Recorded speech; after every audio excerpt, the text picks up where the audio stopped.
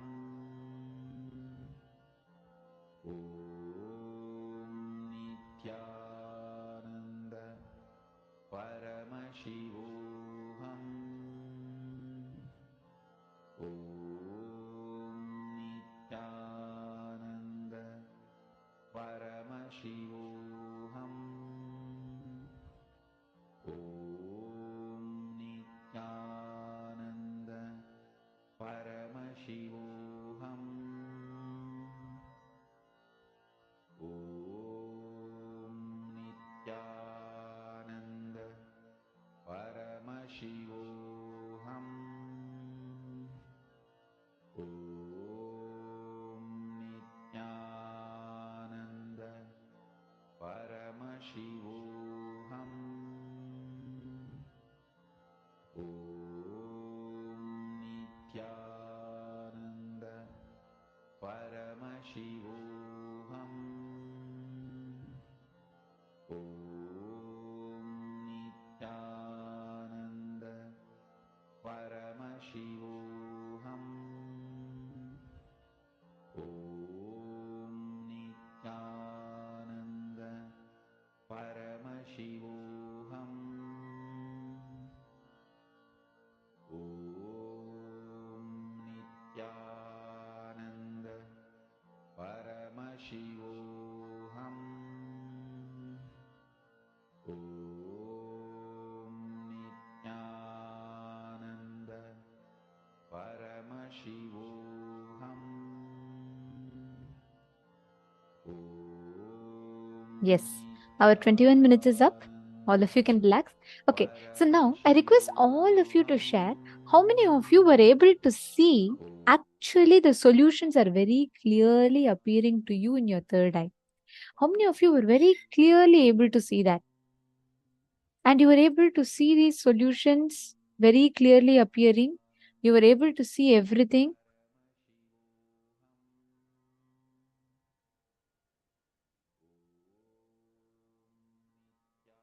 Please post in the chat. Come on, everyone, how many of you have manifested? How many of you were able to see the solutions very clearly appearing? See, Magitanjali Khanna, even if something has come to you in your third eye, that itself means the manifestation has started happening. See, many times we all have a fixed notion of how exactly when we say it appears, how exactly it should appear, all of that, correct? But when you actually see through the third eye, it will clearly appear to you. You will not have to struggle. Even if you have started seeing through third eye, itself means that it has started appearing, you've started manifesting. Anything. But the fact here is, that you have to see through the third eye.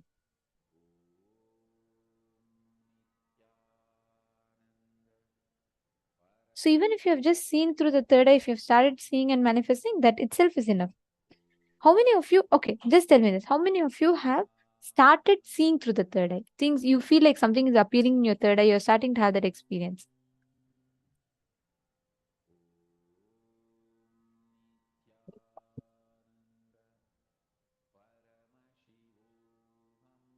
See, please understand. The moment you're able to see that itself, beautiful. See, the moment you're able to see itself means you have started manifesting.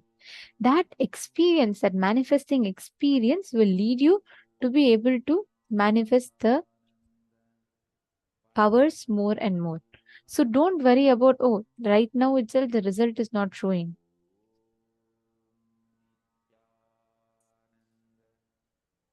All right.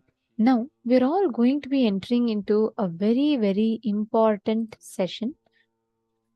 We are going to be learning about what is past life regression, after which we'll all be entering into the process itself.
glitch.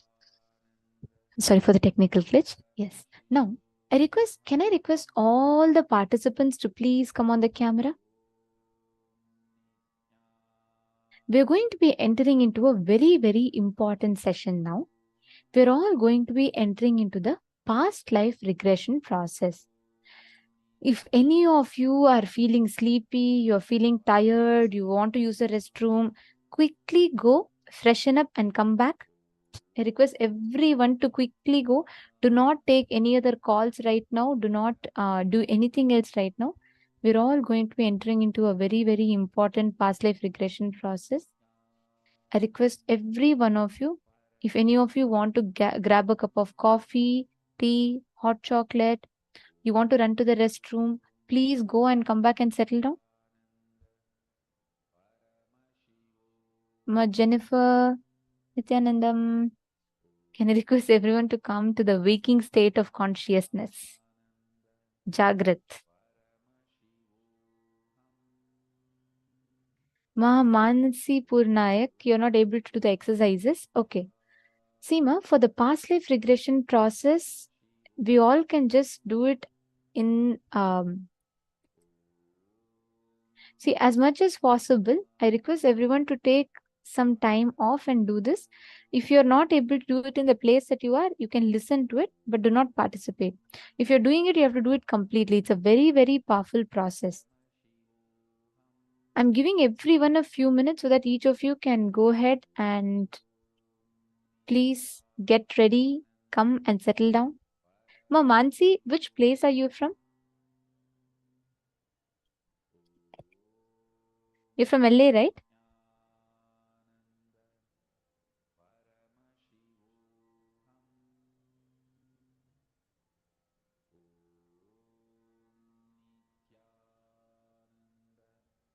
Oh, Canada. Okay.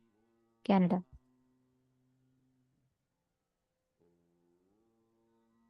All right.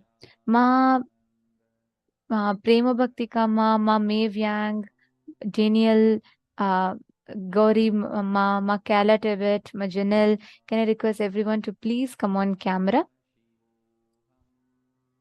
Any of you need to rush to the restroom, please go and come back and settle down. What we are going to be entering into is a very, very important segment.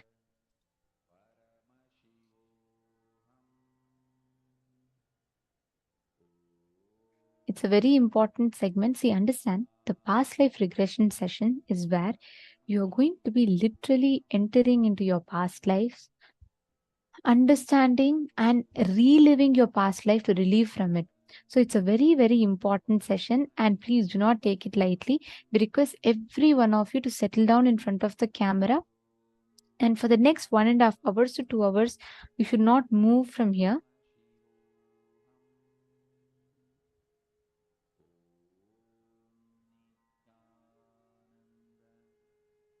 Exactly. I really enjoy your questions. Okay, see, you've asked a very nice question. Understand, when Swamiji gives you a boon, when Swamiji says you will manifest, you're asking, when Guru replies as you will manifest it, is it a blessing for helping us with manifest, or is it a promise that sure it will happen? See, Ma, it is neither a blessing nor a promise. Sorry, it is neither a help nor a promise. It is seeing the reality and telling you. If you ask me, will the fire burn? If you touch the fire, will it burn? And I tell you, the fire is going to burn your finger. I'm not predicting the future. I have experienced it. I've seen it. I'm telling you. Same way, when I tell, okay, ice is cold, I have experienced it. I'm telling you. Swamiji has seen your reality happen. He's telling you it will happen. Means because he's seeing it happen in your future, he's telling you. So it is neither a promise nor a help. It is just reality as it is. He's telling you, yes, Maga, actually, you can manifest it. So it is a reality. He's seeing it is possible for you. He's already seeing you manifest it in the future, and he's telling you, yes, you can do it. Understood?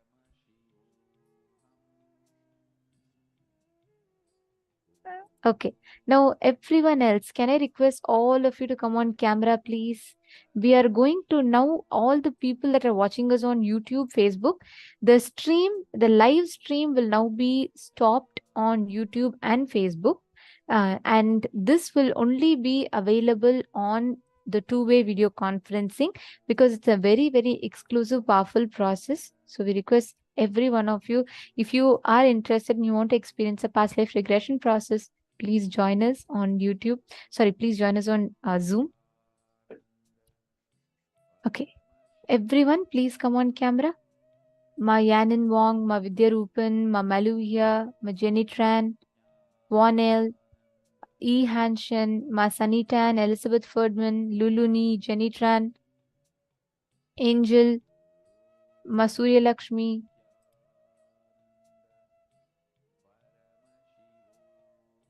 All of you settle down. Please sit down. Ma Reshu, Ma Chakradana Swarupini, Ma Saumya, Ma Rajeshwari, Ma Chingho, Ma Jinhao. Can I please request everyone to come on camera, please? This is a very important process. We are really giving time to make sure you're all in camera. Please come on the camera. Ma Shelvi, Ma Shanti, Ma Chuirong, Hong Zuma, Ma Rani Iyer.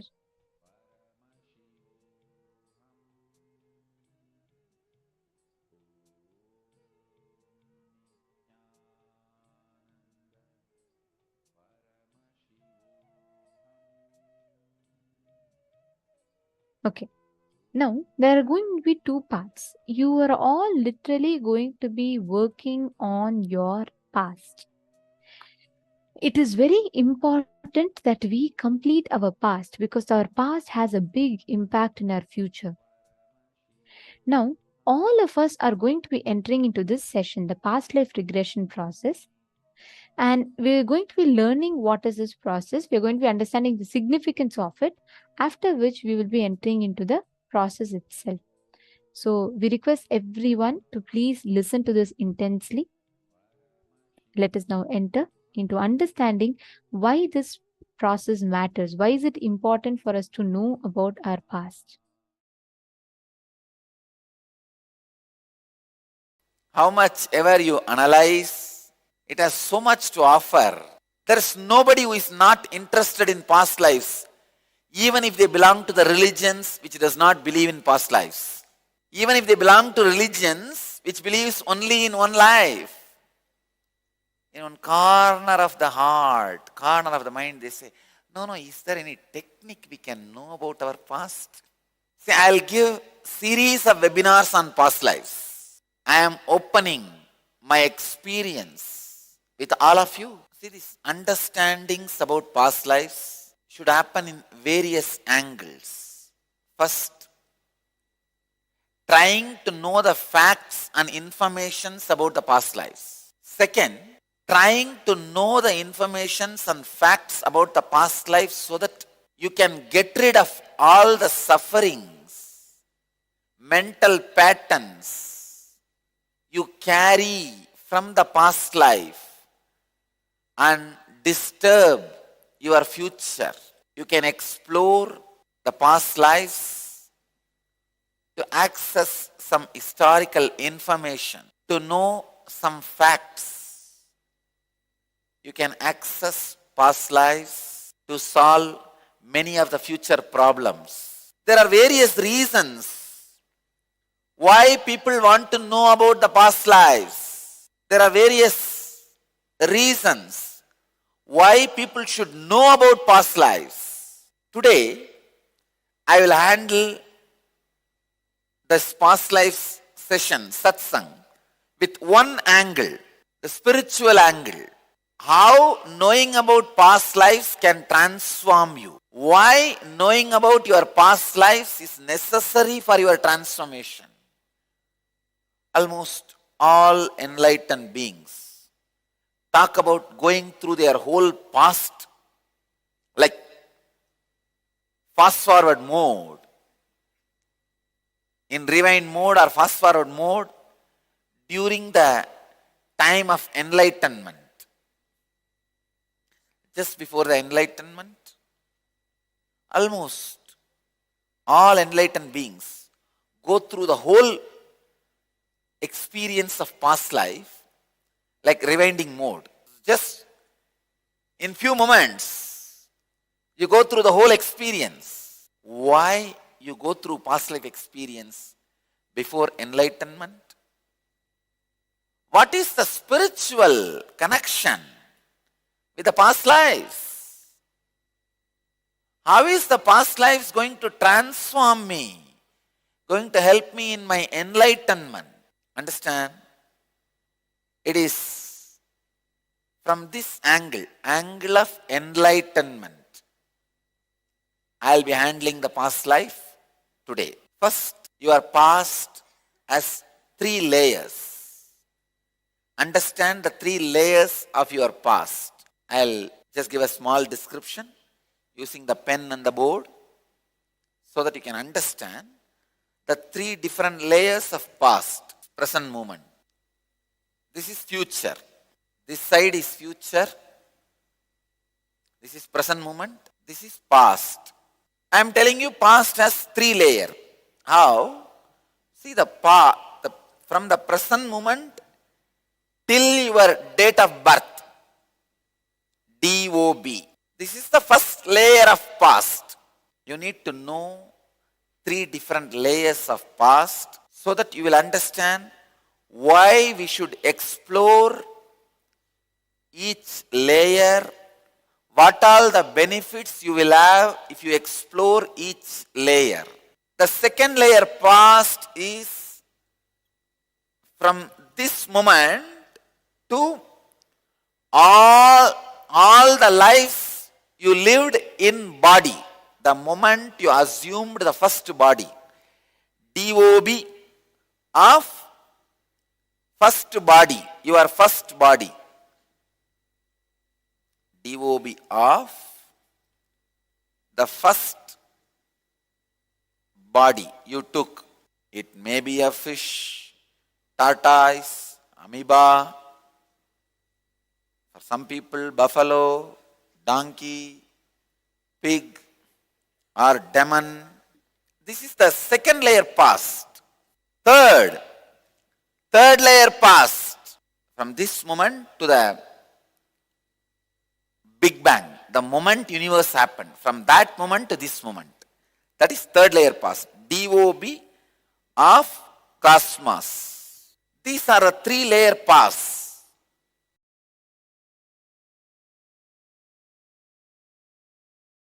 See, when you clear the first layer past, you become a good human being. Good person.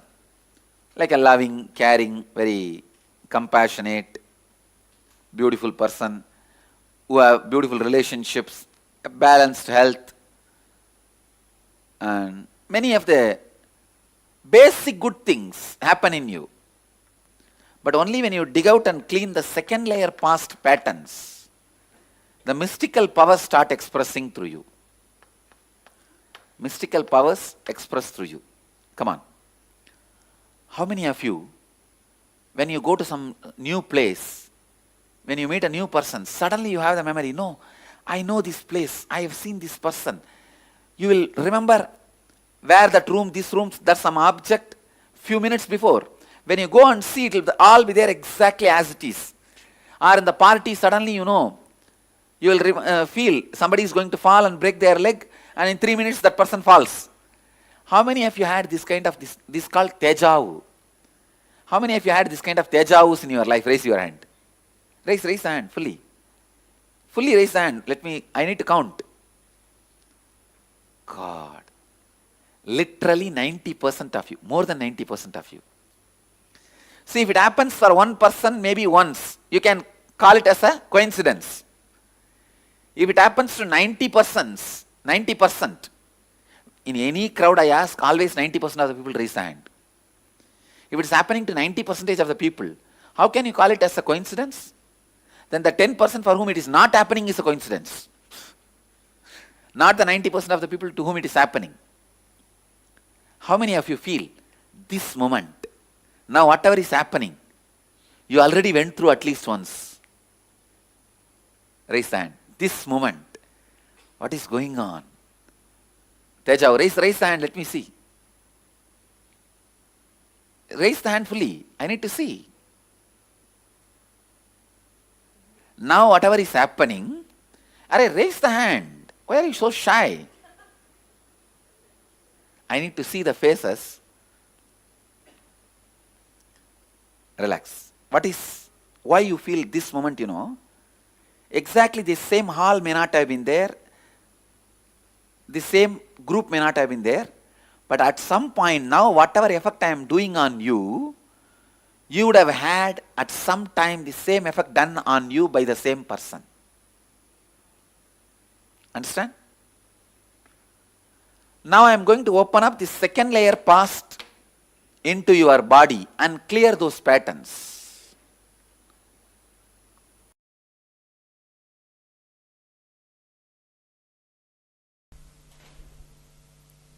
Buddha, I can say, greatest incarnation who gave a clear understanding and technology about the past. Please understand, Buddha has not only given the understanding, he has given an amazing technology. Not only that, he has inspired people to know about their past, to work on their past by revealing all his past life called Jataka tales, Jataka stories. Please understand. You may be thinking, why Buddha revealed all his past?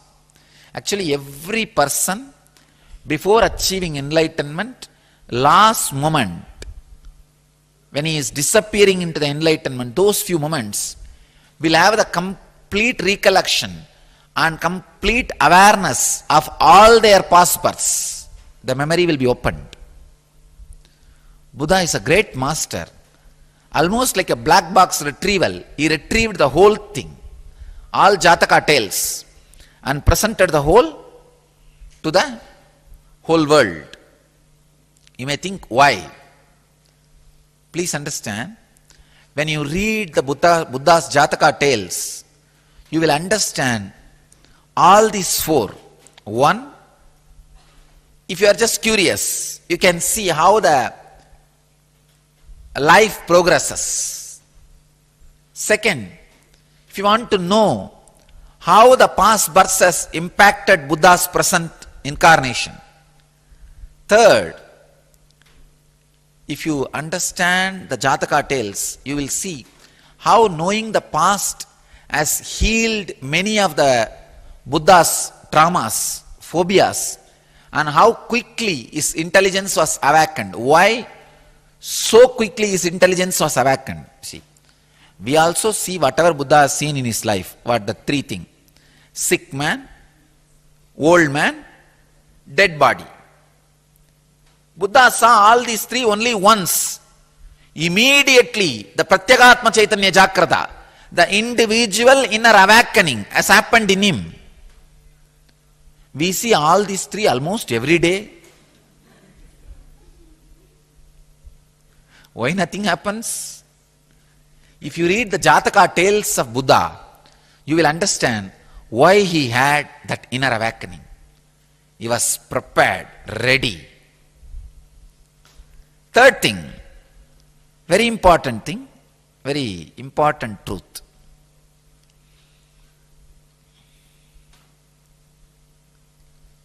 How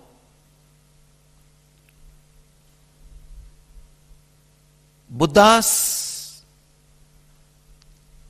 past life memory has made him more intelligent. Fourth, ultimately, how knowing how he repeats the many lives after lives after lives, he decided not to take one more birth, his own enlightenment. If you read Buddha's Jataka tales, you will be inspired for all four. If you look into your own past and know your own Jataka tales, you will have the experience of all these four. When you read Buddha's Jataka tales, what clicks to you intellectually will become experience when you know your Jataka tales, your Jataka stories.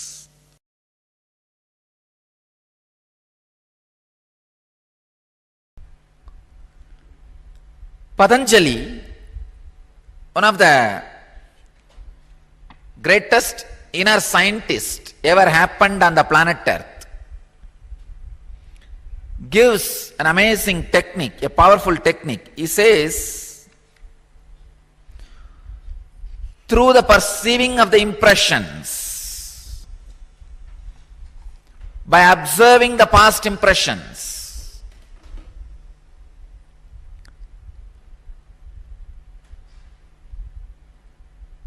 you can achieve the past life memory. I'll give you now the exact technique, what to do to open up your past life memory. You need to do this process at least for 21 days. Night before going to the bed, just sit.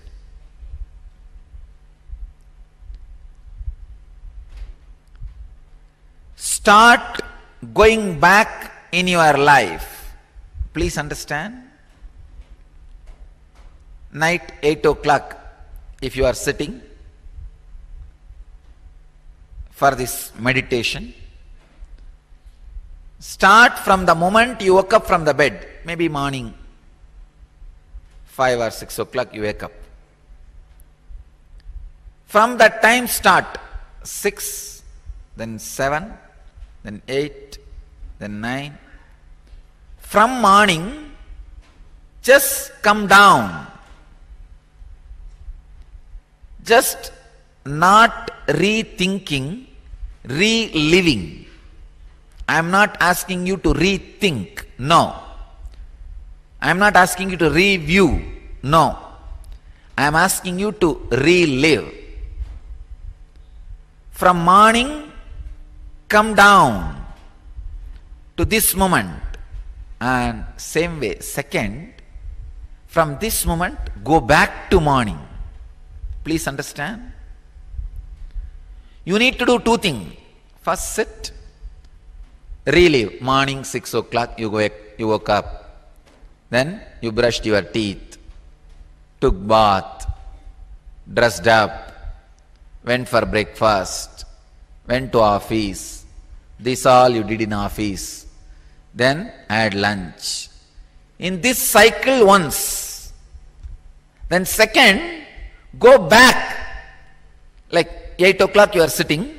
Oh, half an hour before what did I do? Then 7 o'clock what did I do? 6:30 what did I do? 6 o'clock what did I do? Go back from this to the morning. Please understand. It's a very powerful process. Once come from morning waking up to night going to bed. Second, night going to bed to morning waking up. When you do these 2, reliving, so many minute details, the subtle emotions you went through, the subtle experiences you went through, whole thing will be awakened. I can say, I can actually assure, within 21 days,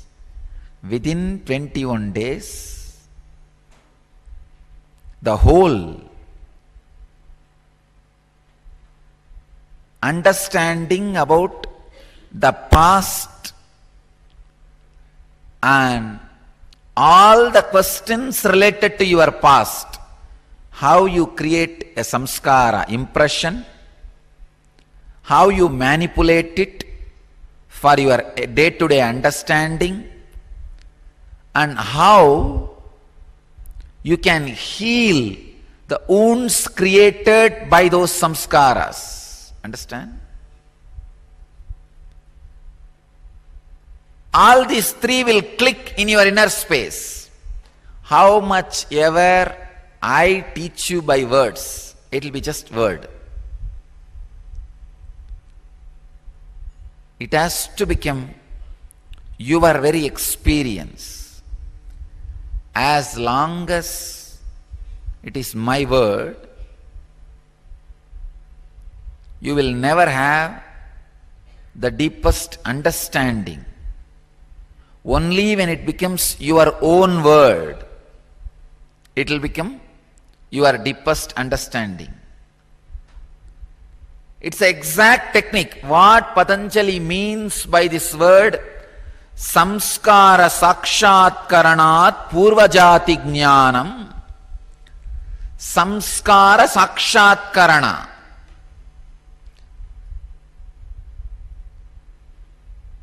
Samyama on samskaras.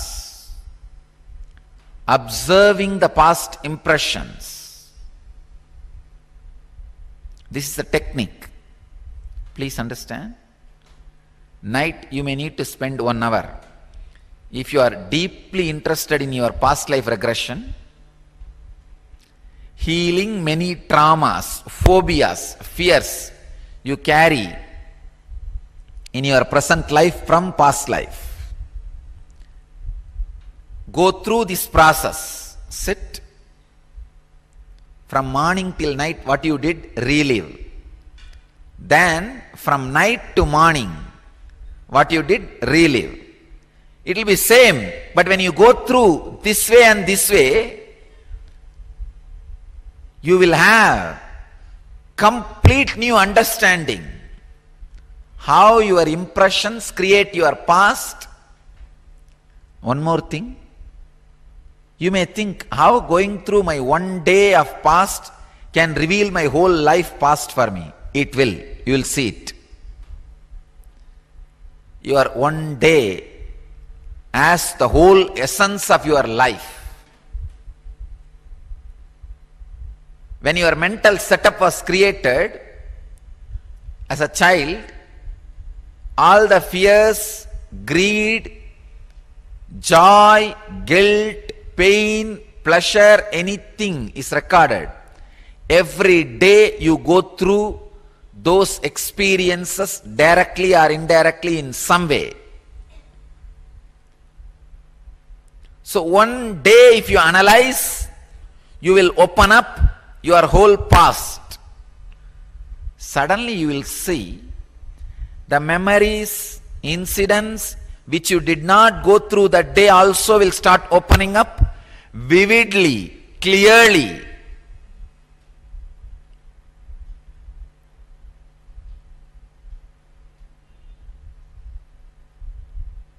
Actually, when you see and experience the whole past, the first thing will happen to you is you will start laughing about life. How foolishly you are doing the same thing again and again and again. That is why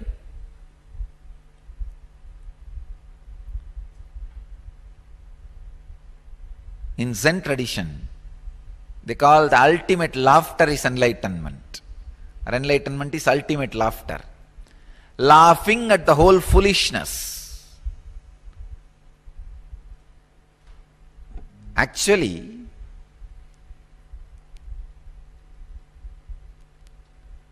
when you laugh at the whole foolishness,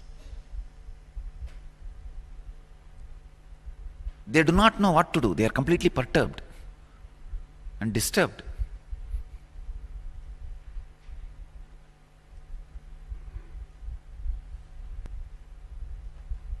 Laugh at the whole mind and samskaras which is attacking you in the inner space. Suddenly they will lose power over you and disappear.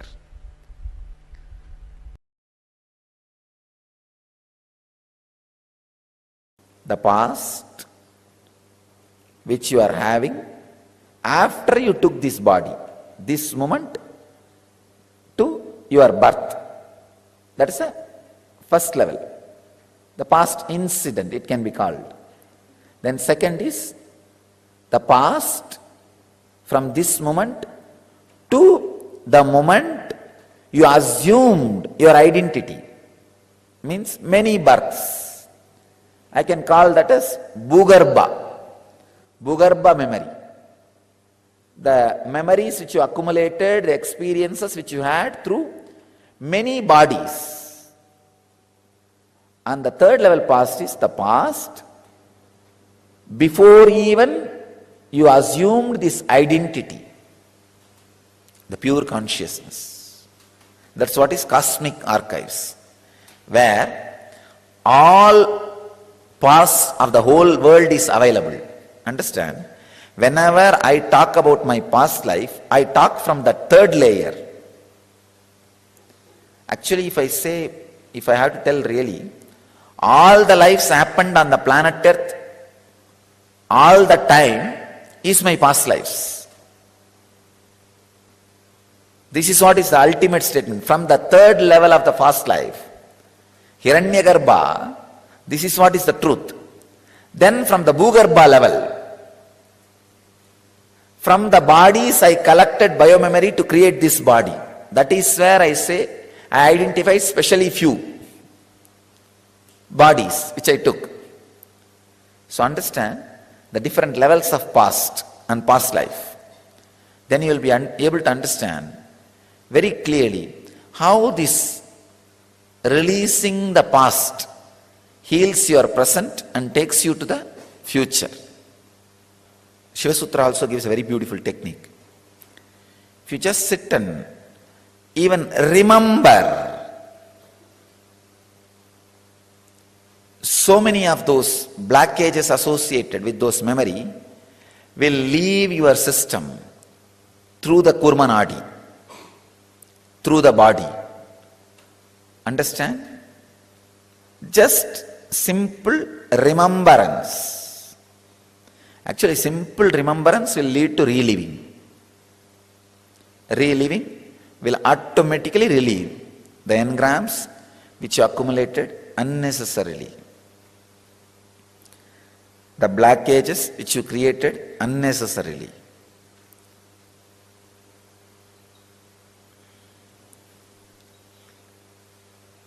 Coming to terms with the past will awaken the intuition in you to come to terms with the future.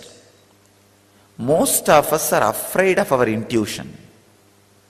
We feel we are ready to use our intuition to predict others' life. We are not ready to use our intuition to predict our life because we are afraid. If something about the future, bad thing comes up, I'll be worrying continuously. Why should I look? Let it come, we will face it. The fear. I tell you, actually if you look into the future, you will come to terms with it. The problem is you don't trust you have intelligence to come to terms with the future because you never came to terms with the past. Come to terms with the past. You will have the courage and guts. You can come to terms with the future. Worst things which I never imagined and all happened in my life, I handled it. Why can't I handle the future? What more can happen? It's okay.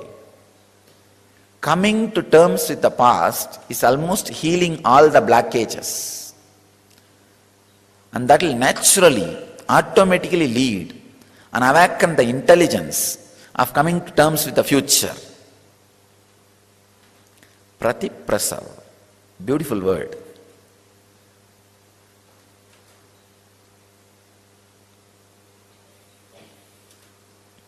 Come to terms with the past by constantly doing the past life regression. Of course, this word is used in a meaning like a lives you had before you took this body.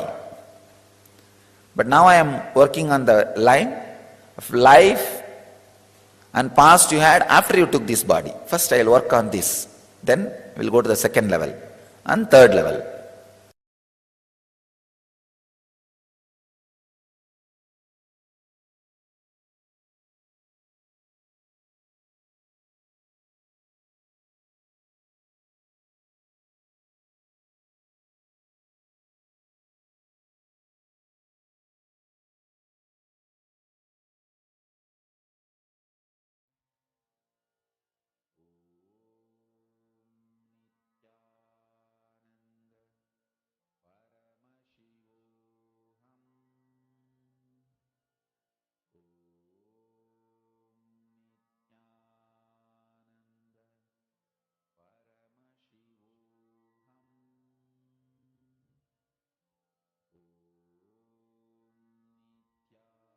Have all of you understood about the process that Swamiji explained? We are going to be working on all the 3 layers of your past. Okay.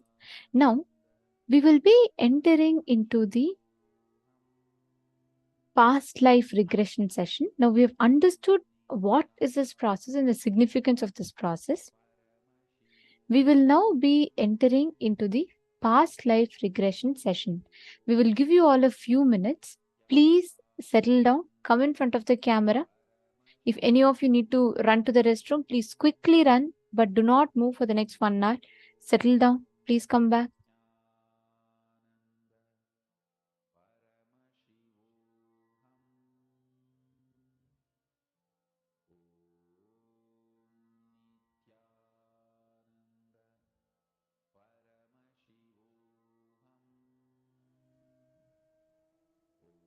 Yes.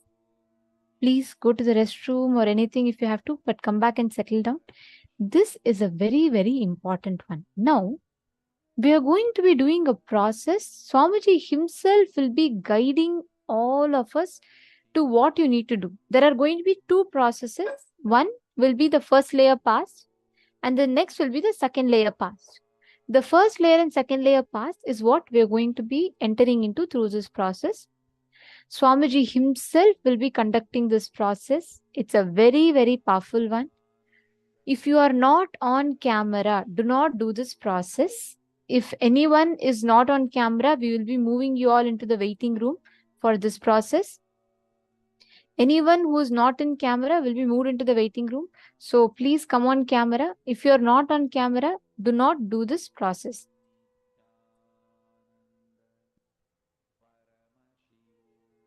I'm giving a few minutes because I'm still seeing that many of you are not in camera.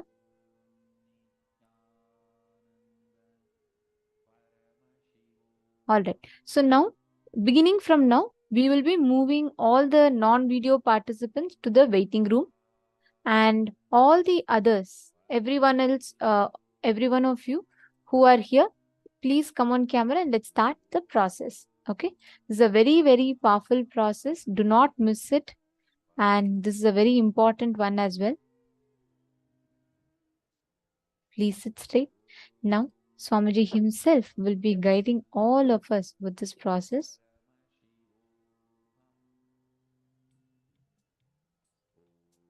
Let's all get ready. Let's all enter into the process. Please sit straight. And do not talk, do not move, do not get distracted.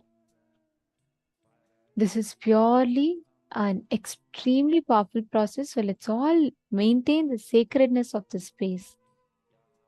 And let us enter into the process.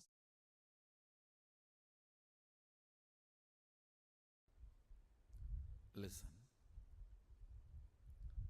Now I am going to churn out your core, literally flush out everything, even the traces of what you brought from the past life. Understand this 4 pattern you do not gather in this life, you bring from past life. 1. Hunger. The moment your body takes, this pattern starts functioning. Hunger. You did not accumulate here, you brought it. Next, anger.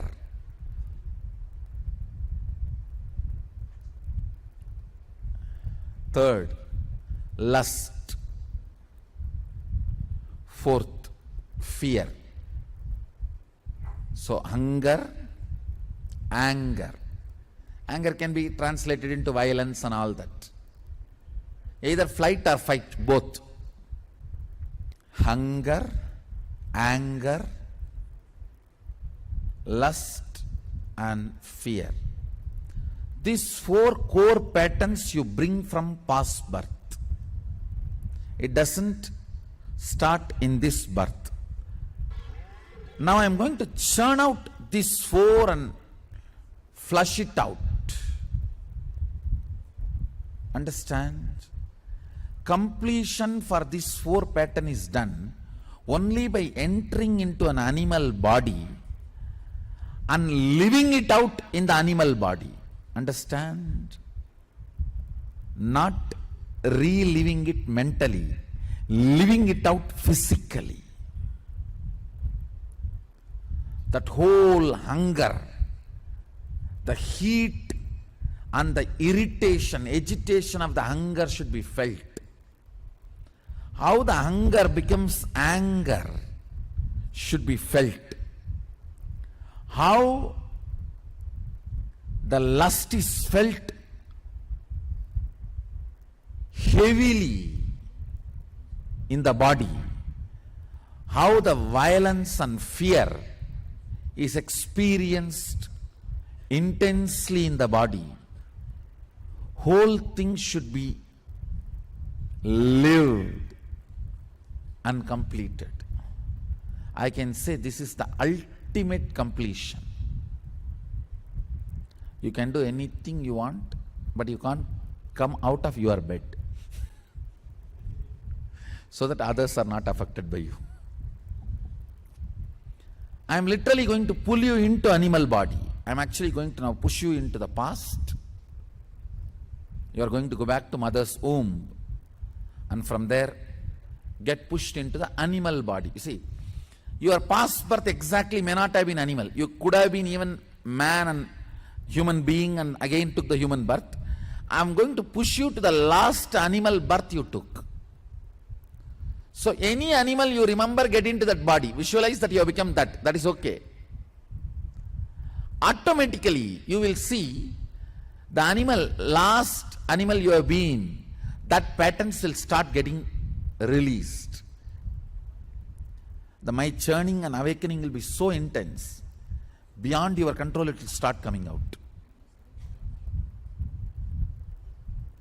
Shall we start? I'll guide you step by step.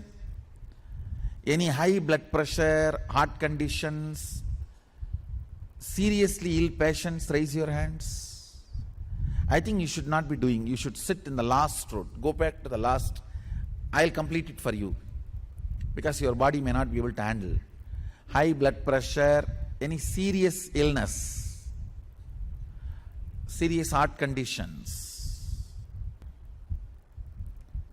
Any pregnant women? Anybody pregnant, carrying? Oh, I think better go and sit in the back side. Tie the eye band, close your eyes and sit straight.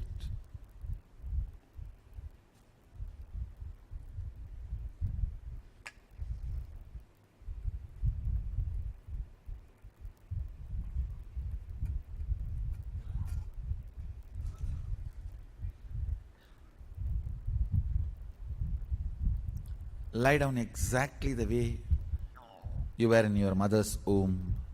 If you want, you can open your eyes and see the picture once. We are projecting the picture.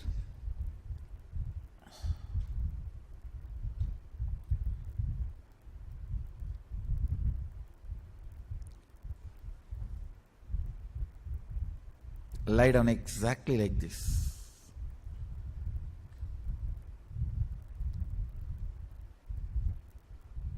As extension of your mother.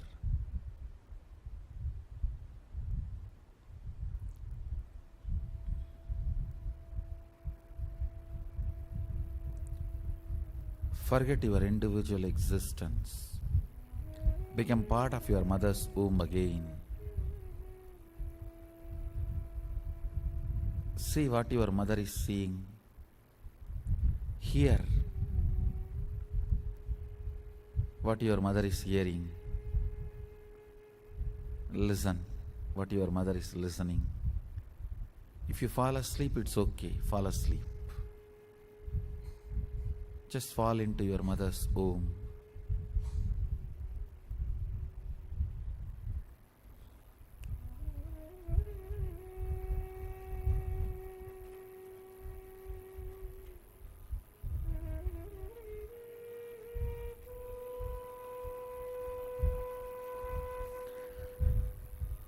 Inhale and exhale. As extension of your mother.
Now,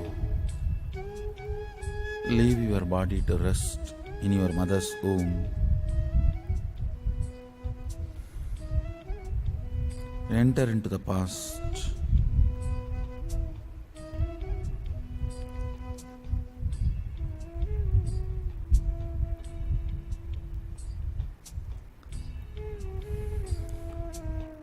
Move into the dark past.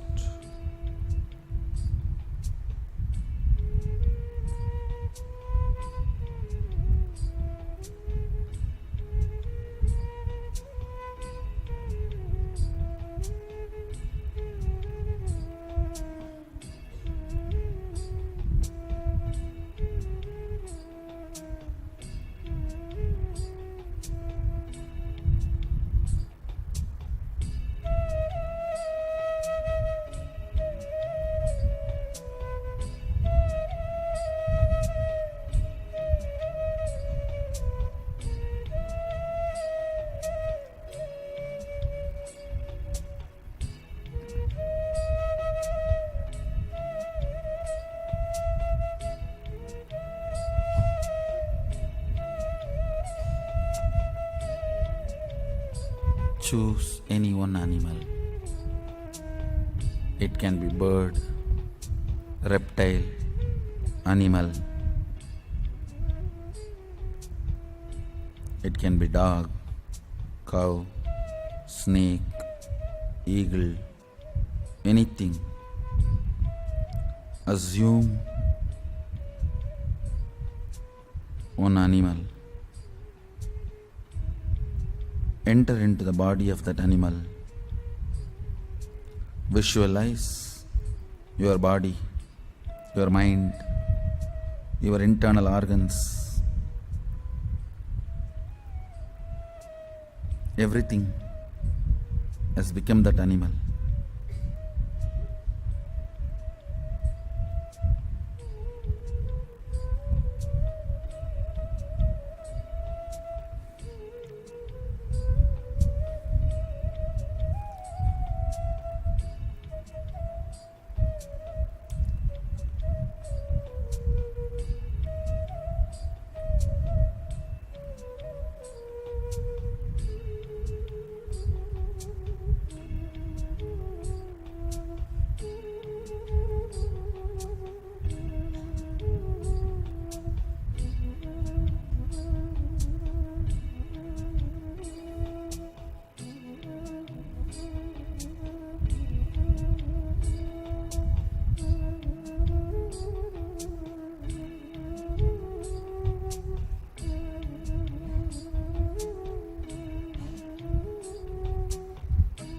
Feel your body has become that animal.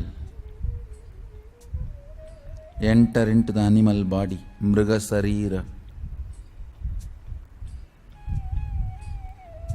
Your physiology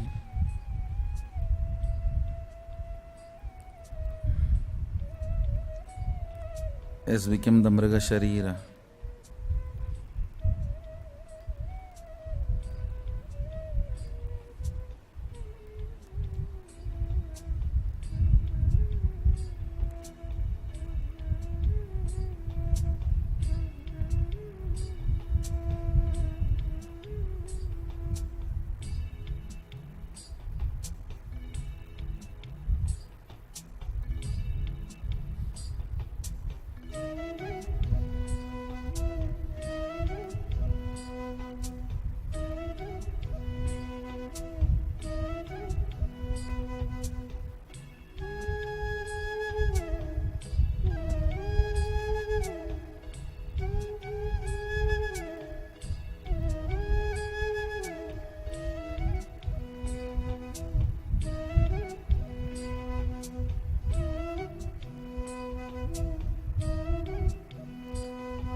Enter into that animal body.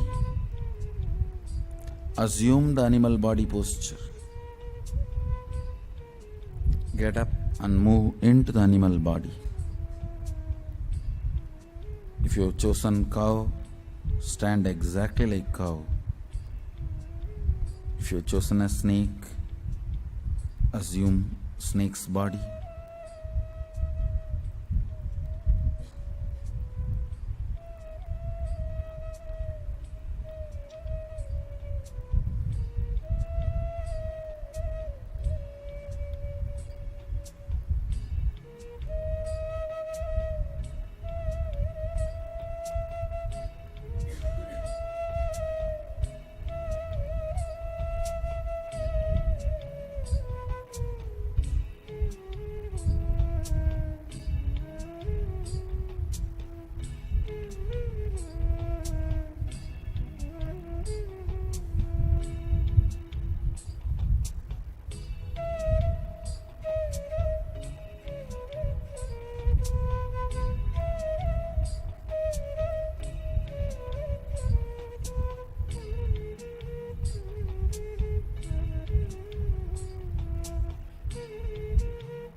Enter into the animal body.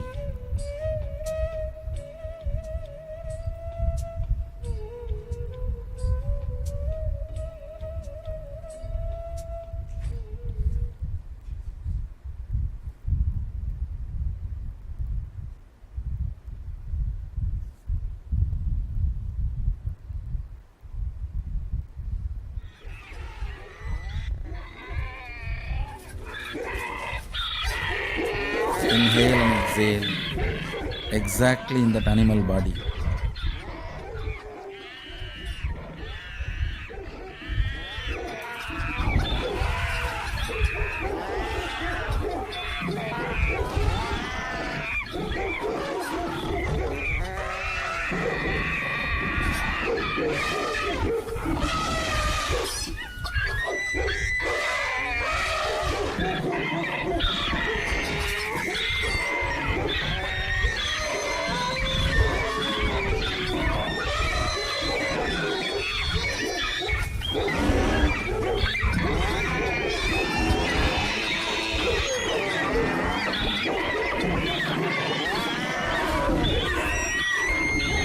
Create intense breathing and sounds of the Mriga Sharira. Feel the anger in Mriga Sharira.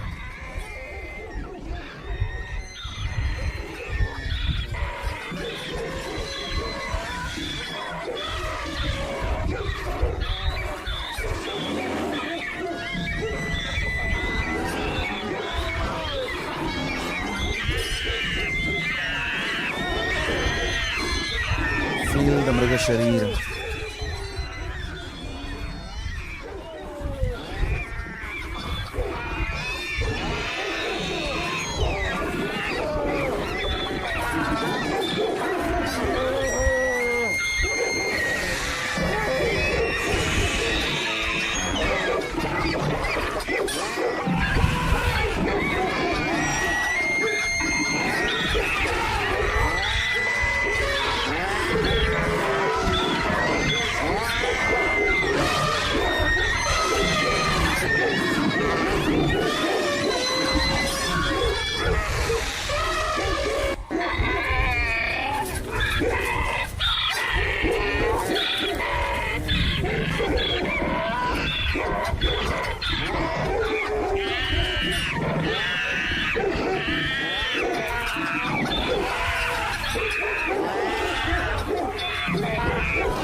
Feel the hunger intensely, the agitation caused by the hunger throughout your body.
फे नामधेयस्य सकुटुम्बस्य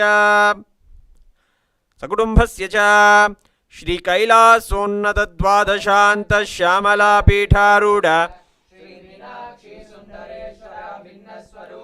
परशिवपुत्र रत्नकुमार गुरुमन्यतुल्यावतार श्रीपार्वतीस्तन्यपानलब्ध दिव्यज्ञानविश्रुत सकलनिगमागमसारभूत द्राविड वेद प्रवक्त्रे श्रीमत्परमशिव करुणा समधिगत मुक्तामय चतुरश्रयान् गीयमान छत्र चामर श्रीचिह्नकाहलादि समस्त बिरडावल्यलङ्कृत ज्ञान विज्ञान चक्रवर्ती सर्वजन संग सद्यो निर्वाण दीक्षाब्जयापवर्गवर्ष विश्रान जीमूत परमत कलभकेसरी शैव सिद्धांत स्थापनाचार्य श्री राजाधिराज पांड्य महाराज गुरु क्षपन शाख्यादि महांधकार निवारण ज्ञान भानु वीक्षणा नरहारध्वधोच्छेदन पूर्वक श्रीमद्वृषभध्वज स्थापक शैव समय कर्तृ सर्वज्ञ पीठारूढ़ श्री जगद्गुरु श्री ज्ञान संबंध देशिक स्वामी वागीश सुंदर माणिक्य वाचक स्वामिनाम अवतार भूत श्री ज्ञान संबंध स्वामी पुनरुद्धृत श्यामला पीठ सर्वज्ञ पीठ त्रिनवत्युत्तर द्विशततम गुरु महासन्निधान अरुणगिरि योगीश्वर परंपरागत अरुणाचल सर्वज्ञ पीठ गुरु महासन्निधान कैलास परंपरागत कांची कैलास सर्वज्ञ पीठ त्रयस्त्रिंशदुत्तर द्विशततम गुरु महासन्निधान नित्योत्सव नित्य मंगल नित्य कल्याण नित्य रचित कैलास परंपरागत आदि कैलास नित्यानंद पीठ महासंस्थान महासिंहासन पीठ कर्तृ साक्षात् श्री परमशिव समुद्भूत कैलास परंपरागत वैवस्वतमनु इक्ष्वाकु हरिश्चंद्र भगीरथ श्रीरामचंद्र शूरसेन इत्याद्यनवच्छिन्न सार्वभौम चक्रवर्ती परंपरागत चतुष्षष्टि योगिनी मंडित चतुष्षष्टि संप्रदाय प्रवर्तक मनुधर्म शासन सूर्यवंश प्राप्त सर्वज्ञ पीठ सुरांगी साम्राज्य मूर्धाभिषिक्त चूडामणे साक्षात् श्री परमशिव समुद्भूत कपिल महागुरु पुनरुद्धृत महानिर्वाणि पीठ अष्टोत्तर सहस्र श्री महामंडलेश्वर साक्षात् श्री परमशिव समुद्भूत कपिल महागुरु पुनरुद्धृत महानिर्वाणि पीठ अष्टोत्तर सहस्र श्री महामंडलेश्वर साक्षात् श्री परमशिव समुद्भूत श्री महागणपति समारंभ अनवच्छिन्न पीठाधीश्वर गुरु परंपरा प्राप्त अटल पीठ अष्टोत्तर सहस्रतम अष्टोत्तर सहस्र श्री अटल पीठाधीश्वर धर्म मुक्ति स्वर्गपुर स्वर्ण पीठ त्रयोविंश गुरु महासन्निधान कैलास परंपरागत आदिपीठ सर्वज्ञ पीठ जगद्गुरु श्री कैलास पुनरुद्धारक कैलास परमाचार्य श्रीमद् परमहंस परिव्राजकाचार्य वर्य सच्चिदानंद प्रणव स्वरूप श्रोत्रिय ब्रह्मनिष्ठ श्रीमद् जगद्गुरु श्रील श्री भगवत् श्री नित्यानंद परमशिव श्री ज्ञान संबंध देशिक परमाचार्य स्वामिनां प्रीत्यर्थम तेषां पादारविन्दयोः भक्ति सिद्ध्यर्थम गुरु कृपा कटाक्ष सिद्ध्यर्थम क्षेम स्थैर्य वीर्य विजय आयुरारोग्य ऐश्वर्यानाम् अभिवृद्ध्यर्थम धर्मार्थ काम मोक्ष चतुर्विध फल पुरुषार्थ सिद्ध्यर्थम समस्तु दुरोपशान्त्यर्थम समस्त मंगलावाप्यर्थम भगवत् श्री नित्यानंद परमशिव प्रसादेन सकुटुम्बस्य ज्ञान वैराग्य जीवन मुक्ति प्राप्त्यर्थम श्री नित्यानंदेश्वरी परमशिव शक्ति समेत श्री नित्यानंदेश्वर परमशिव अवतार भूत श्री सर्वदेव देवी स्वरूप भगवत् श्री नित्यानंद परमशिव प्रत्यक्ष पाद पूजां करिष्ये. Drop the akshita and flowers on the right hand side and wash your right hand side, not your right hand, with the water from the panchapatram.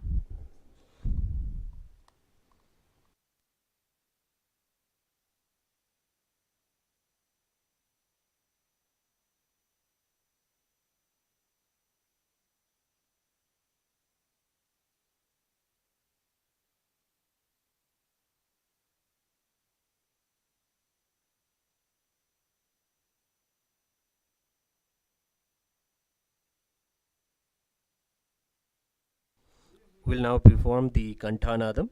Please take the bell in your left hand and ring it loudly above your heart level as we chant the following mantra. Om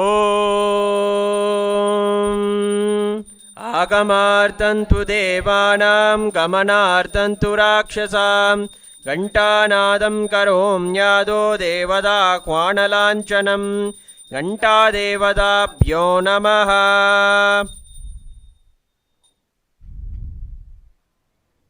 The next is the Manasa Puja, the internal worship. The beautiful meaning of the mantra that we will be chanting comes from the depths of Paramadvaita, of oneness. The very seat of our being is offered as the asana for Swamiji. Our very breath is offered as the incense. The prana, the life force within us, is offered as the incense. The intelligence within us that keeps us life positive and absolutely powerful with all the powerful cognitions is offered as the naivedya, the food. All of the qualities within us and the characteristics within us are all offered as various flowers. Various gunas are offered as flowers. The anahata dhvani, the perennial sound, the unstruck sound, is offered as the bell in the puja. The sushumna nadi, that is all of our chakras bloomed fully, or is offered as a flower garland to Swamiji. Now, please be seated with your head, neck and spine in a straight line. And please be in a space of deep restful awareness and gratitude in the Ananda Gandha.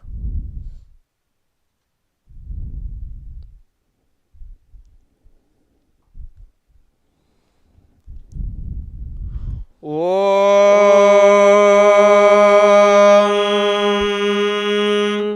Hritpadmasanam dadyat sahasrarachyutamritaihi Padyam charanayor dadyat manastu arghyam nivedayet Tena amritena achamaniyam snaniyam tena cha smritam Akasha tattvam vastram syat Gandhasyat gandhatatvagam Chittam prakalpayet pushpam Dhupam pranan prakalpayet Tejastattvam cha deepartham Naivedyam syat sudham buddhihi Anahatadvanir ghanta Vayudatvam cha chamaram Sahasraram bhavet chatram Shabdadatvam cha geetakam Nrityamindriya karmani Chanchalyam manasastadha Sumekalam badmamalam Pushpam nana vidham tatha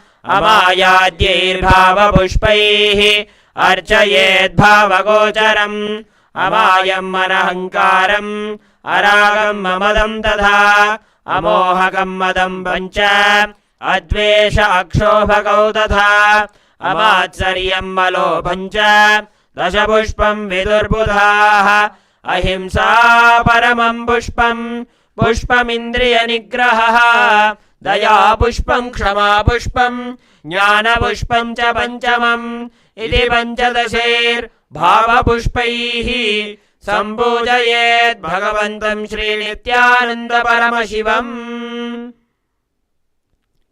We'll begin the Upachara Puja, the external worship. The first offering is Asanam, the offering of the seat.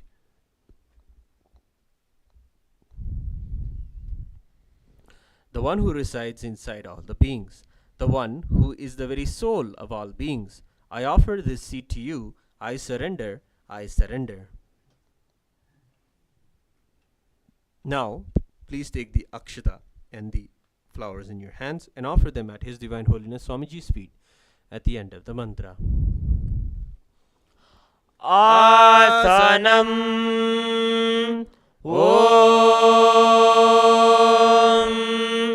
Sarvabhutantarasthaya Sarvabhutantaratmane Kalpayamyupaveshartham Asanam Te Namo Namaha Om Hrim idam suvarnasanam sarvadevadevi swarupaya Bhagavate Shri Nithyananda Paramashivaya Namaha.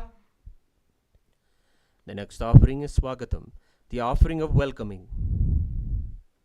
Because of being established in the calmness of restful awareness and being free from the attitude of performing all actions related to the 5 cosmic functions, Paramashiva is called as Shiva by the experts of the great tantras, the agamas. I offer myself unto that Shiva, who is the Guru, who is the eternally beyond passion and who is beyond any limiting aspects of embodying and manifesting in form. Because of his immeasurable greatness and being eternally unborn, he is greatly praised and celebrated as Ananta, the darshan of the one that is desired by the devas for the fulfillment of their ambitions, that Paramesha, the Supreme Lord. We welcome you, Prabhu. With this sacred sentiment, we now take the flowers in our hands and offer the Swagatam at the divine lotus feet of the Supreme Pontiff of Hinduism at the end of the mantra. Swagatam Om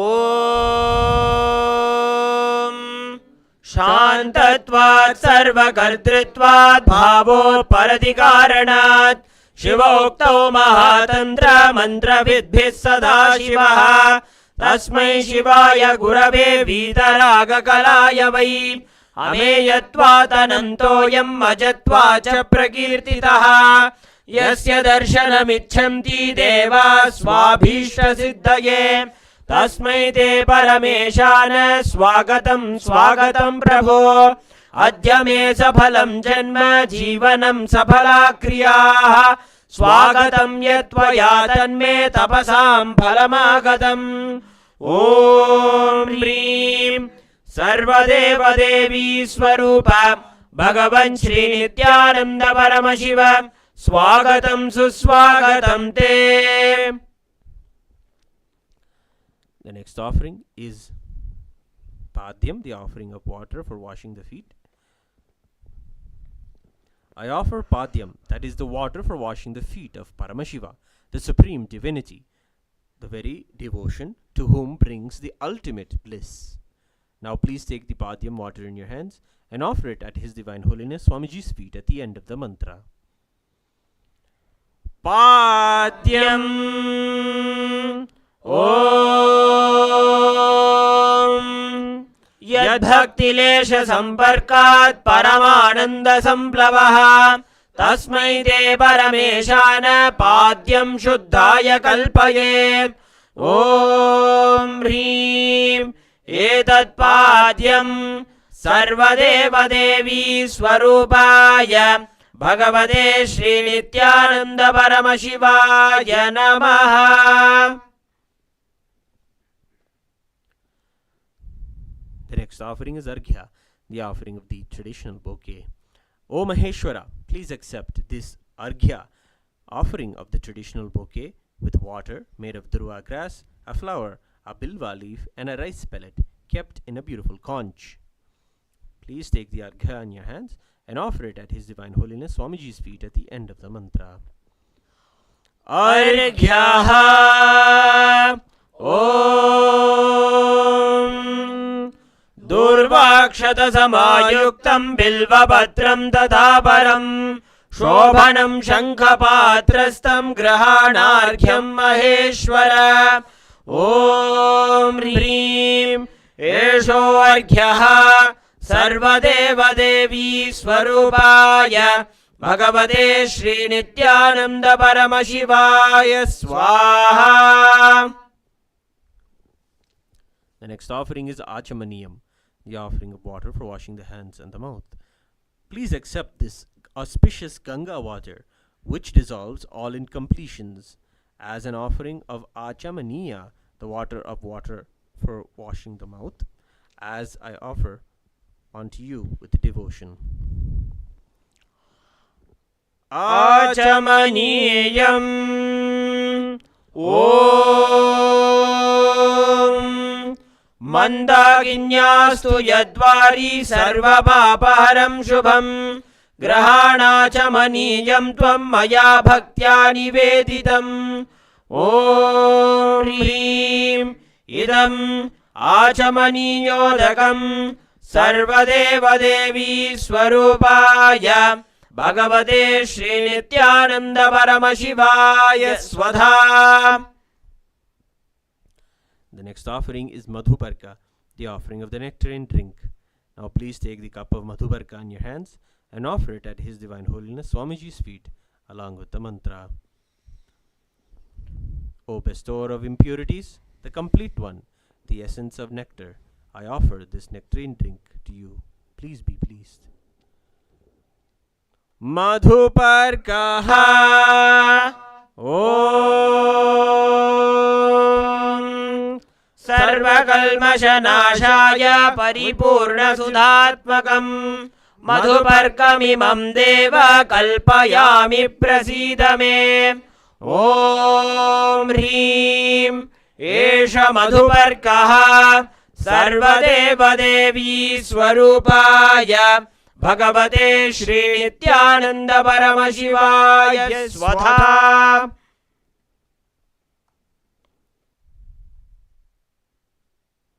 The next offering is Gandha Telam, the offering of the scented oil.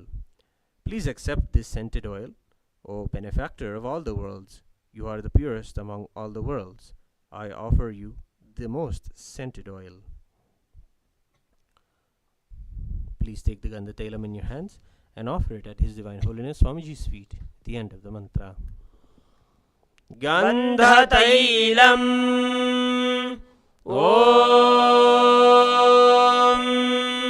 Sneham Grahana Snehena Lokanam Hitakaraka Sarvalokeshu Shuddhastvam Dadami Snehamuttamam Om Hrim Idam Gandha Tailam Sarvadeva Devi Swarupaya Bhagavate Shri Nityananda Paramashivaya Nivedayami.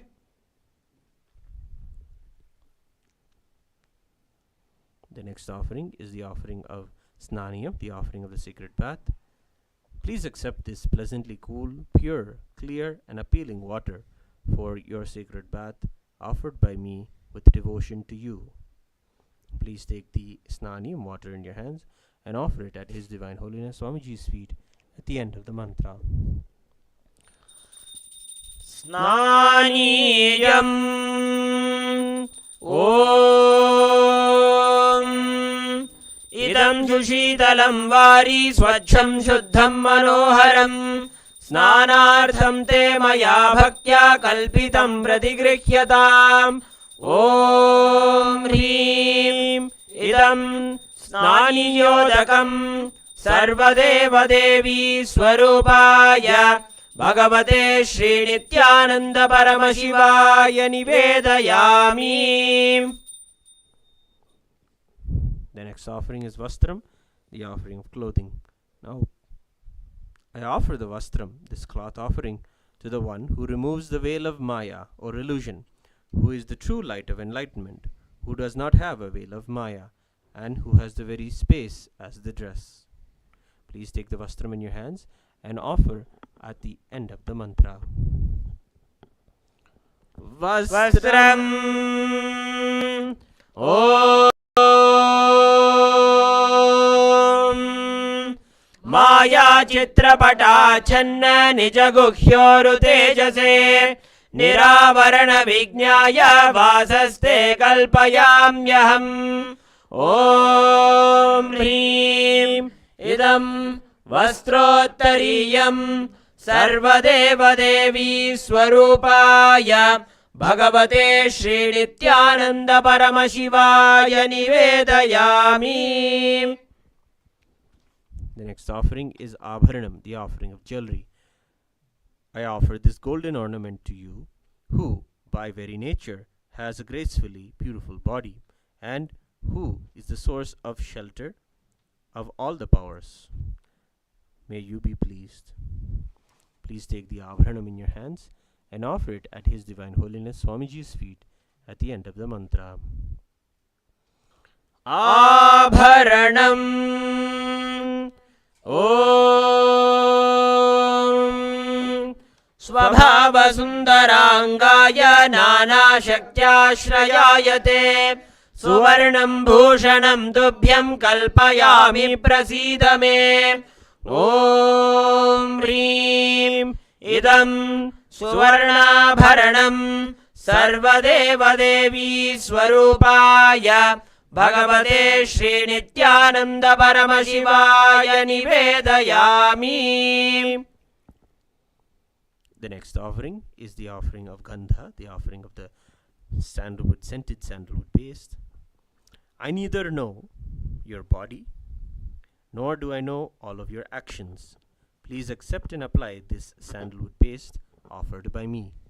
Now please take the Gandha in your hands and offer it at Swamiji's feet at the end of the mantra. Gandha Om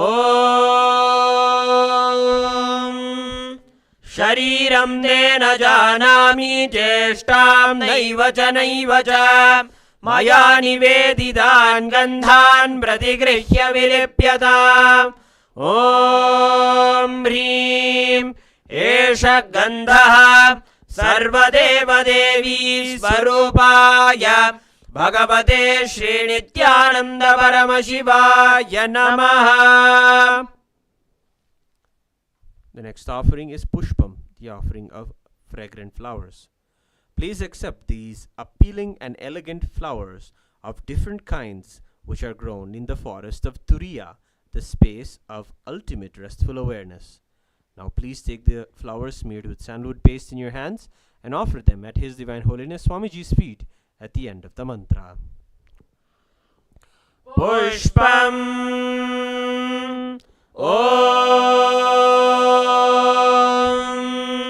Turiyavana Sampannam Nanar Gunamanoharam Ananda Saurabham Pushpam Grihyatamidamuttamam Om Hrim Etani Sachandana Pushpani Sarvadeva Devi Swarupaya Bhagavate Shri Nithyananda Paramashivaya Baushate.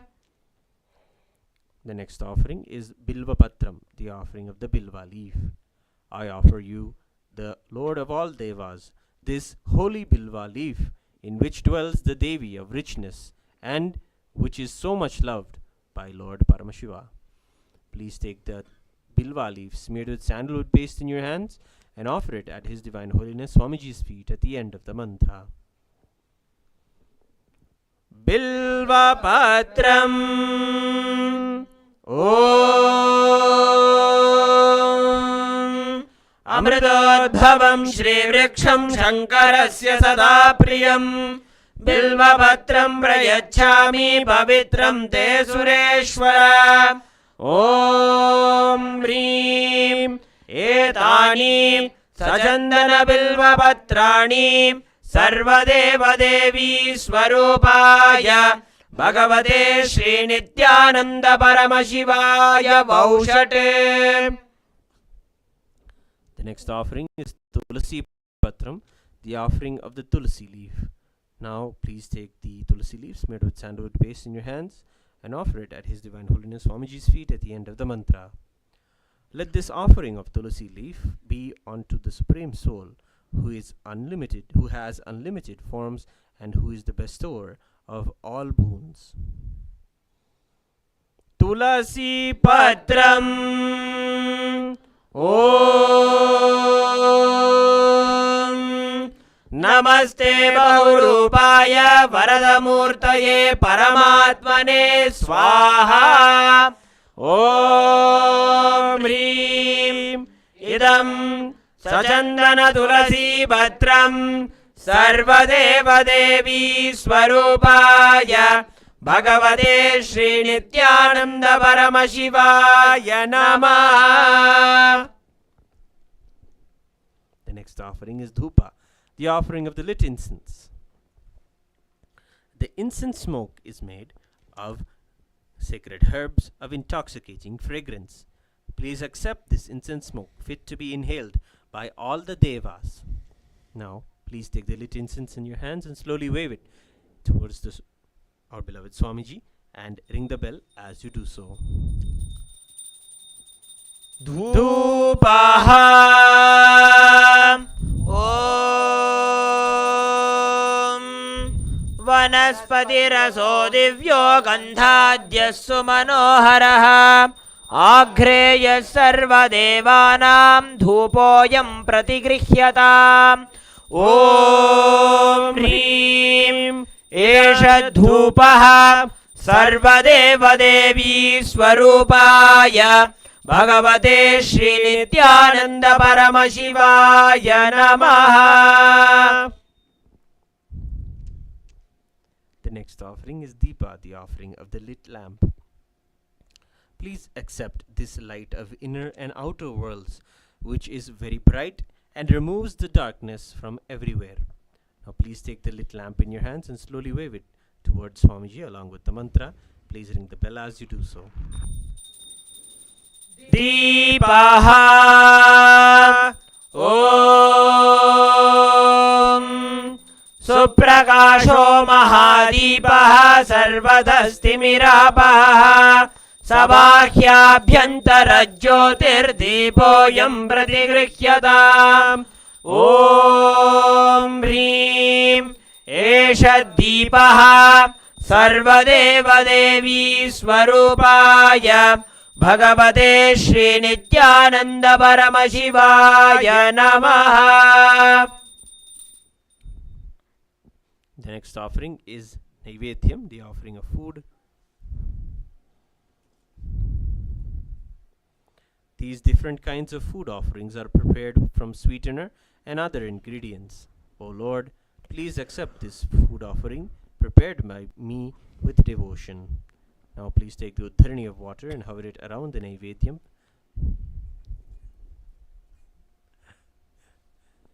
Three times and offer the water at His Divine Holiness Swamiji's feet along with the mantra, and please ring the bell as you do so. Naivedyam Om Naivedyam Vividham Deva Sharkaradi Vinirmitam Maya Niveditam Bhaktya Grahana Parameshwara Om Hrim Idam Shobhakarna Naivedyam Sarvadeva Devi Swarupaya Bhagavate Shri Nithyananda Paramashivaya Nivedayami. The next offering is Paniyam, the offering of water for drinking. O Supreme Divinity, the Lord of all the Devas, the one who bestows complete fulfillment upon us, please accept this water full of complete non-stop bliss. Please take the Paniyam water in your hands and offer it at His Divine Holiness Swamiji's feet at the end of the mantra. Paniyam Om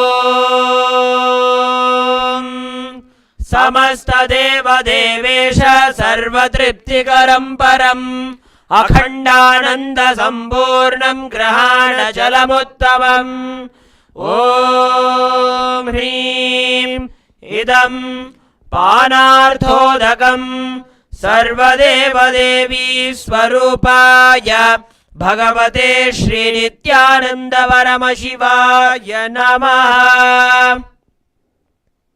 The next offering is Punarachamaniyam, the offering of water for washing the hands and the mouth. By the mere recollection of whom the purification and cleansing happens, may that person accept the Punarachamaniyam meant for obtaining absolute purification. Please take the Punarachamaniyam water in your hands and offer it at His Divine Holiness Swamiji's feet along with the mantra. Punarachamaniyam Om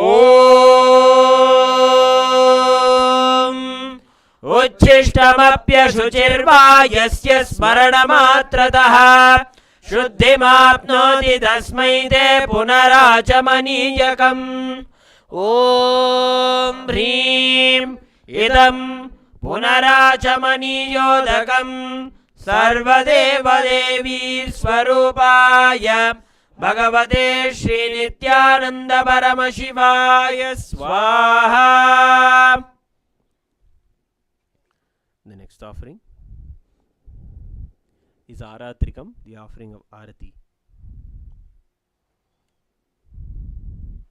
We salute the Kubera who blesses us with wealth, who is the supreme of all the kings, the one who possesses great patience.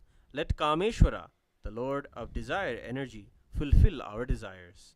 I offer pranams, that is the worship and salutations to the one who is as pure as the camphor, the one who has incarnated because of intense compassion, the one who is the essence of life, the one who has the king of the serpents as his ornament, the one who lives eternally in the lotus of the heart, and the one who has both the Shiva energy, that is the cosmic masculine energy, and the Devi energy, the cosmic feminine energy at its peak. I offer my pranams to you. Please take the lit Arati lamp in your hands and slowly wave it towards Swamiji along with the mantra. Please ring the bell as you do so. Aratrikam Om Hrim Esha Deepamala Sarvadeva Devi Swarupaya Bhagavate Shri Nityananda Paramashivaya Namaha. Om Rajadhirajaya Prasanya Sahine Namo Bhayam Vaishravanaya Gurmahe Same Kaman Kama Kamaya Mahyam Kameshwaro Vaishravano Dadhatu Kuberaya Vaishravanaya Maharajaya Namaha. Karpura Gauram Karunavataram Samsarasaram Bhujagendraharam Sada Vasantam Hridayaravinде Bhavam Bhavani Sahitam Namami. Bhavam Bhavani Sahitam Namami. Bhavam Bhavani Sahitam Namami. Aratrikam Samarpayami Bhagavat Shri Nityananda Paramashiva Charanakamaleebhyo Namaha. The next offering is Pushpanjali, the offering of flowers. The Guru is the Brahma, who is the source of creation of the universe, Vishnu, who is the source of sustenance of the universe, and Shiva, who is the source of rejuvenation of the universe. Guru is the source of all three put together in a single form. Thus I surrender to that Guru. I surrender to the Guru, who is omnipresent and also has given me a glimpse of his experience. I surrender to the Guru, who has with the pressure of wisdom opened my eyes blinded by ignorance.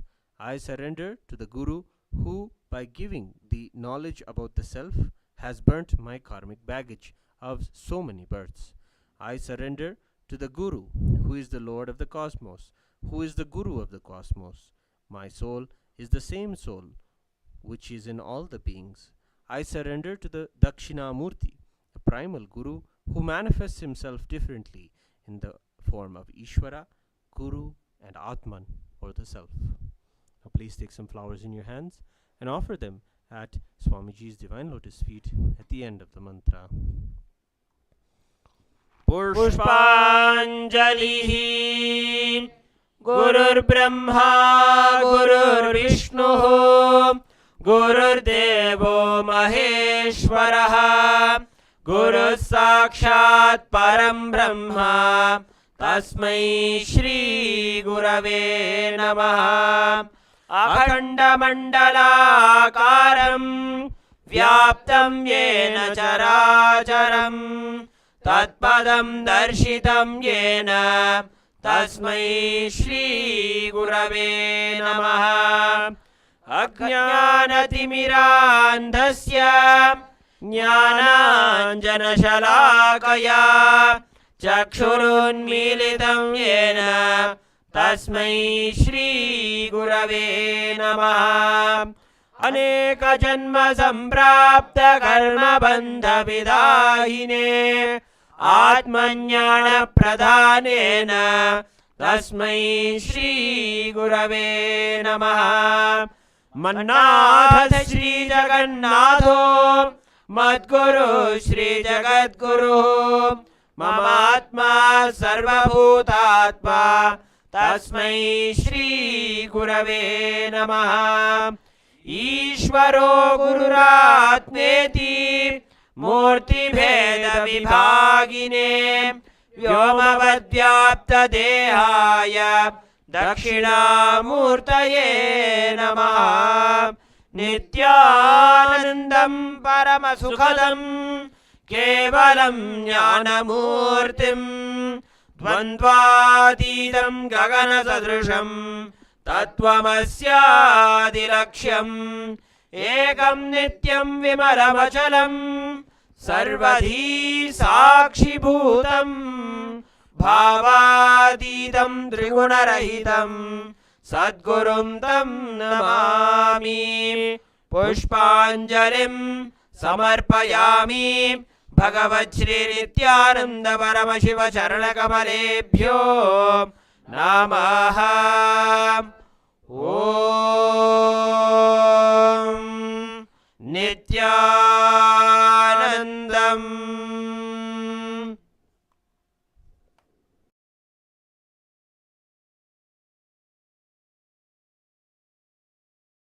Suddenly, one day, when I was reading one of the Shankara's work on this Maya, somehow the concept clicked.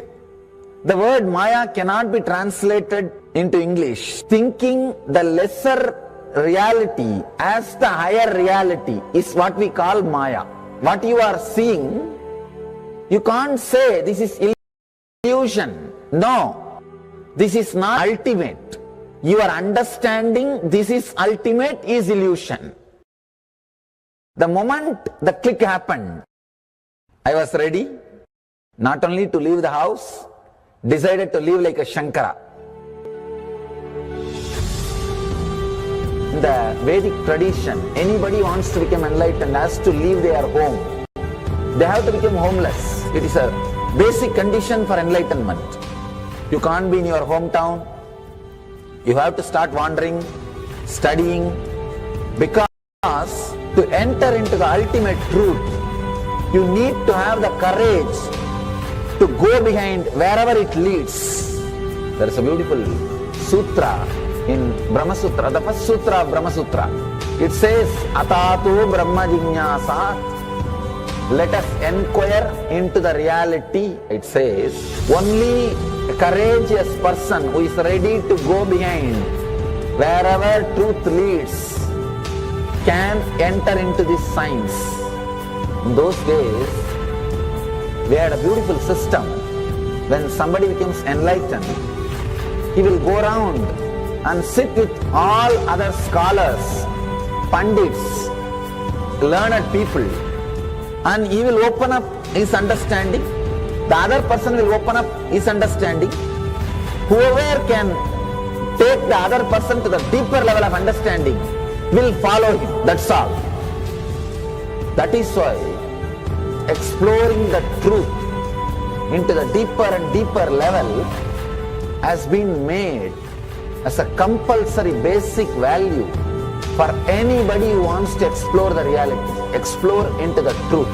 What we need to understand from this story, courage to go behind the truth, wherever it leads. Even they are ready to gamble with their life, but they are ready for truth.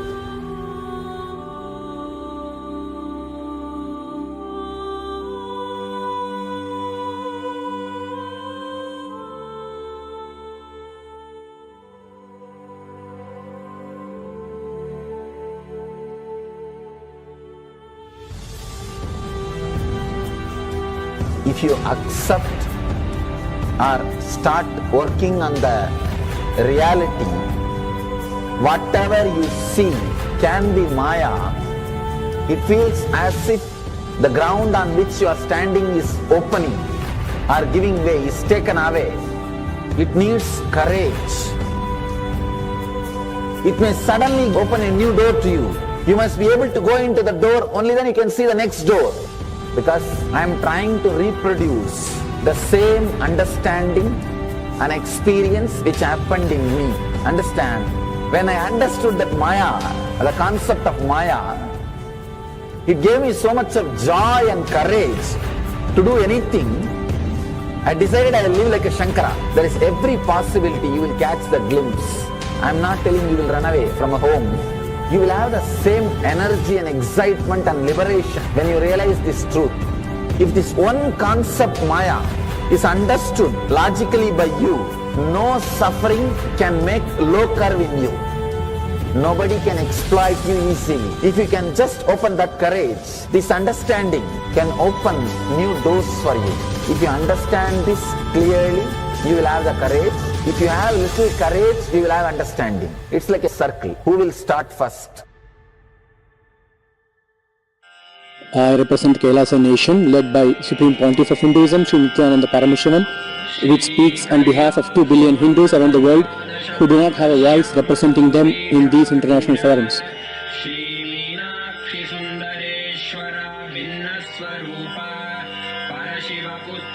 Alright, I'll start from my side first. I'll give the understanding. Let you add courage to it. Let's enter into the sutra. Illusions deceive, colors circumscribe, even divisibles are indivisible. Look becomes Shiva.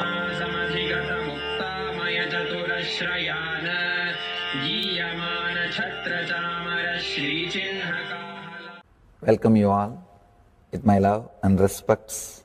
Before entering into the sutras, I want all of you to just sit for a few seconds. Sit straight and just prepare yourself. Because this understanding about which I am going to talk gave me the courage to leave the home. Today's subject is Maya. Actually, many times, the young age I used to think I should leave the home, go around, live a sannyas life. Suddenly, one day, when I was reading one of the Shankara's work on this Maya, somehow the concept clicked. The word Maya cannot be translated into English. Thinking the lesser reality as the higher reality is what we call Maya. What you are seeing, you can't say this is illusion. No, this is not ultimate. Your understanding this is ultimate is illusion. The moment the click happened, I was ready not only to leave the house, decided to live like a Shankara. In the Vedic tradition, anybody wants to become enlightened has to leave their home. They have to become homeless. It is a basic condition for enlightenment. You can't be in your hometown. You have to start wandering, studying, because to enter into the ultimate truth, you need to have the courage to go behind wherever it leads. There is a beautiful sutra in Brahma Sutra, the first sutra of Brahma Sutra. It says, Atatu Brahma Jignasat. Let us inquire into the reality. It says, only a courageous person who is ready to go behind wherever truth leads can enter into this science. In those days, we had a beautiful system. When somebody becomes enlightened, he will go around and sit with all other scholars, pandits, learned people, and he will open up his understanding. The other person will open up his understanding. Whoever can take the other person to the deeper level of understanding will follow him. That's all. That is why exploring the truth into the deeper and deeper level has been made as a compulsory basic value for anybody who wants to explore the reality, explore into the truth. What we need to understand from this story, courage to go behind the truth, wherever it leads. Even they are ready to gamble with their life, but they are ready for truth.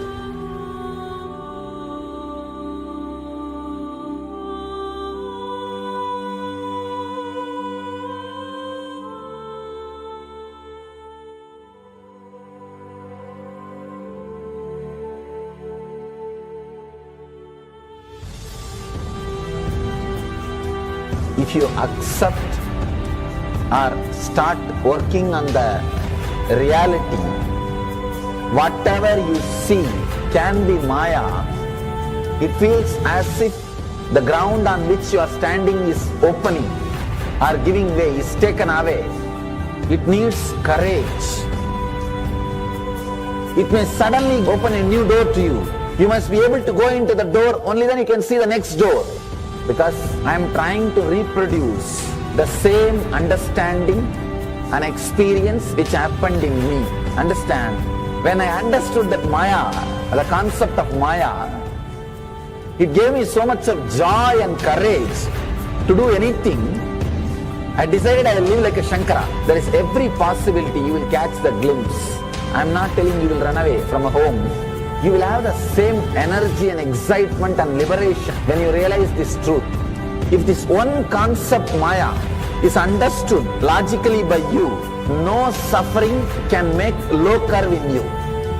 Nobody can exploit you easily. If you can just open that courage, this understanding can open new doors for you. If you understand this clearly, you will have the courage. If you have little courage, you will have understanding. It's like a circle. Who will start first? I represent Kailasa nation led by Supreme Pontiff of Hinduism, Sri Nithyananda Paramashivam, which speaks on behalf of 2 billion Hindus around the world who do not have a voice representing them in these international forums.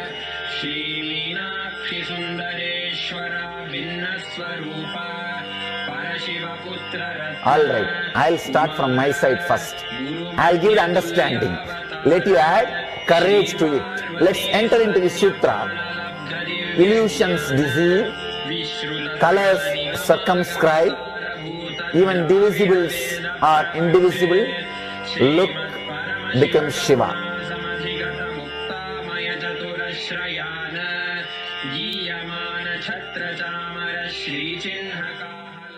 Welcome you all with my love and respects.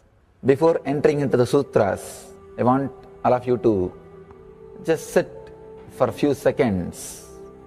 Sit straight and just prepare yourself.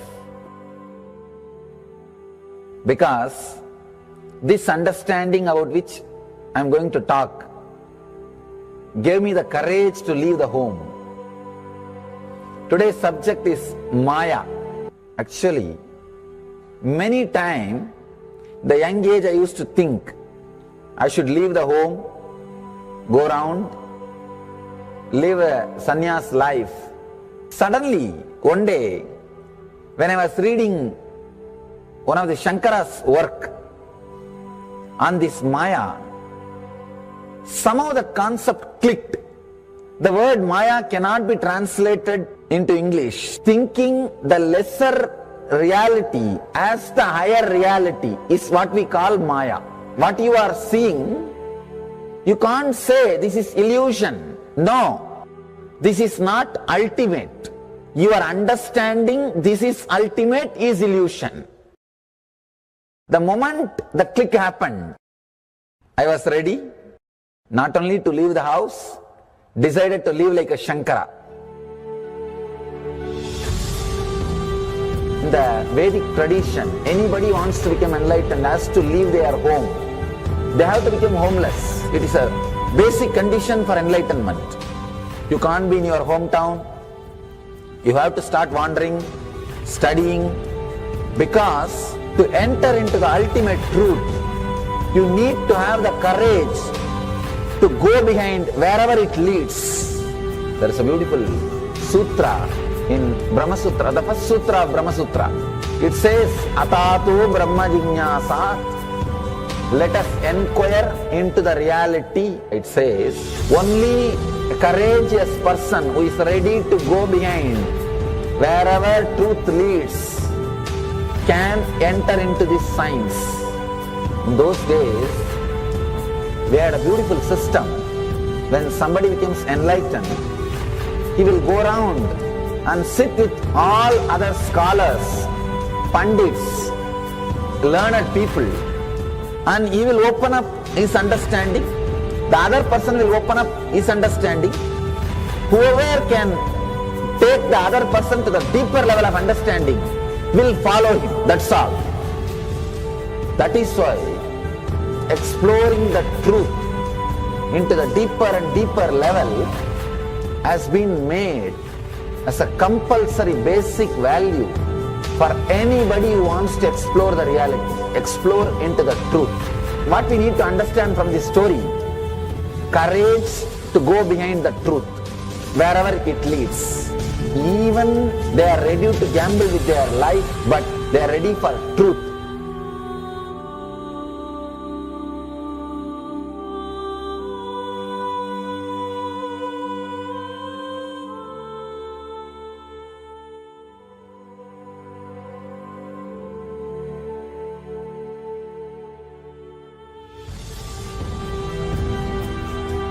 If you accept or start working on the reality, whatever you see can be Maya. It feels as if the ground on which you are standing is opening or giving way, is taken away. It needs courage. It may suddenly open a new door to you. You must be able to go into the door, only then you can see the next door. Because I am trying to reproduce the same understanding and experience which happened in me. Understand? When I understood that Maya, the concept of Maya, it gave me so much of joy and courage to do anything. I decided I will live like a Shankara. There is every possibility you will catch the glimpse. I am not telling you will run away from a home. You will have the same energy and excitement and liberation when you realize this truth. If this one concept Maya is understood logically by you, no suffering can make low curve in you. Nobody can exploit you easily. If you can just open that courage, this understanding can open new doors for you. If you understand this clearly, you will have the courage. If you have little courage, you will have understanding. It's like a circle. Who will start first? I represent Kailasa nation led by Supreme Pontiff of Hinduism, Sri Nithyananda Paramashivam, which speaks on behalf of 2 billion Hindus around the world who do not have a voice representing them in these international forums.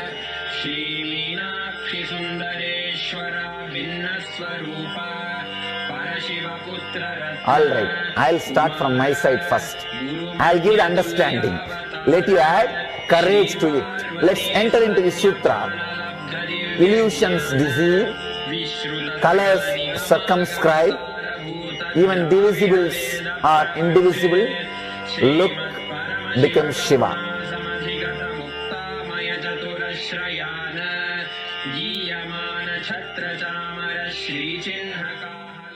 Welcome you all.